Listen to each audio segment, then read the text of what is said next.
මේ වීඩියෝ එකෙන් අද අපි බලමු හරිම විදියට ඉඹුල් කිරිබත් හදන්නේ කොහොමද කියලා. ඉතින් ඒ වගේම තවමත් ඔයාලා අපේ YouTube channel එක subscribe කරලා නැත්නම් දැන්මම පල්ලෙහා තියෙන subscribe button එක ඔබලා ඊට එහා පැත්තේ තියෙන bell icon එක ඔබන්නත් අමතක කරන්න එපා. ඉතින් කිරිබත් හදන්න අද අපි අරගෙන තියෙනවා පොල් ගෙඩි දෙකක පොල් කිරි. පොල් කිරි මේ විදියට භාජනයකට දාලා එයට රම්පේ කොළ සුවල්පයක් දාන්න. ඊට පස්සේ රස අණුව ලුණු එකතු කරන්න. එකතු කරලා භාජනයේ ලිපේ තියලා කිරි ටික රත් වෙන්න තියන්න. කිරි ටික රත් වුණාට පස්සේ එයට හොඳින් හොදපු හාල් කිලෝ එකක් පමණ එකතු කරන්න.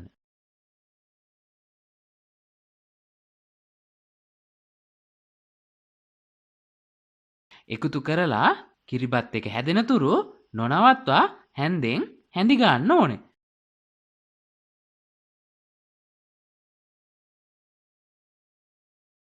මේ ප්‍රමාණයට බත් එක ඉදුණට පස්සේ පියනකින් වහලා ලිපේ ගින්දර අඩු කරලා බත් එක හැතපෙන්න මිනිත්තු කිහිපයක් තියන්න.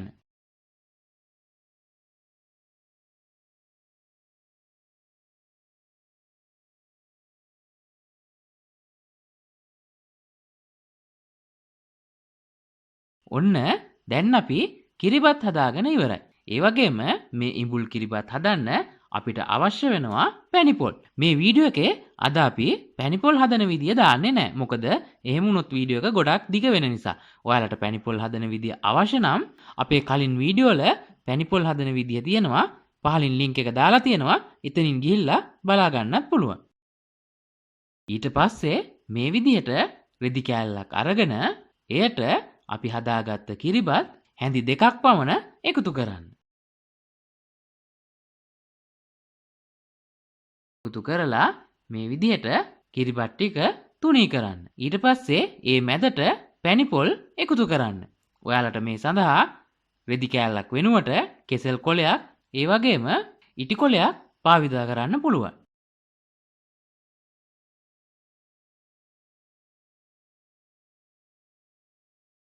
මේ විදිහට පැණිපොල් එකතු කරගත්තට පස්සේ එයට උඩින් නැවතත් කිරිබත් හැන්දක් දාලා රෙදි කෑල්ල කොන් මේ විදිහට එකතු කරලා රවුමට හදාගන්න.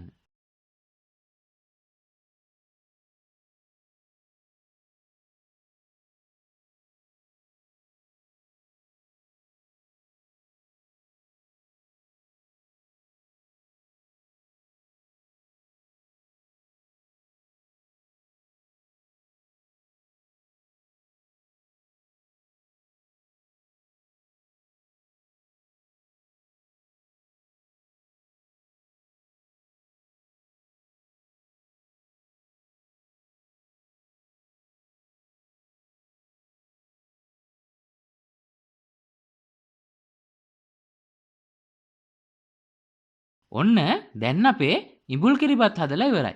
ඔයාලත් මේ විදියට ඉඹුල් කිරිබත් හදලම බලන්නකො කොහොමද රස කියලා. ඉතින් ඒ වගේම වීඩියෝ එක පිළිබඳව ඔයාලගේ අදහස් පහලින් අනිවාර්යයෙන්ම කමෙන්ට් එකක් දාන්න. වීඩියෝ එක හොඳයි කියලා හිතෙනවා නම් යාළුවන්ට බලන්න ෂෙයා කරන්නත් අමතක කරන්න එපා.